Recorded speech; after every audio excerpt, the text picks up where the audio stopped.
Hey guys, and welcome back to this channel. In this video, I'll be showing you guys how you can trim videos in CapCut. So you're just going to select your video and you're going to go to the place where you want the video to be split. So just select split and just add it to places where you want it to be trimmed. You can also, for instance, you want to delete a part of the video, for instance, this part. Just select it and split it on the beginning and at the end. Select the video and just press delete. You can also select the video and use this to use this end thing to adjust the duration of the video too without you having to split it.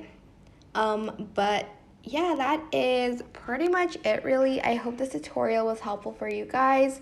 Don't forget to like, comment, share, and also subscribe to this channel if you haven't done that already.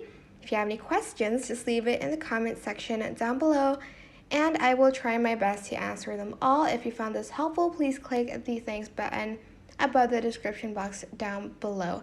Thank you so much for watching. Bye!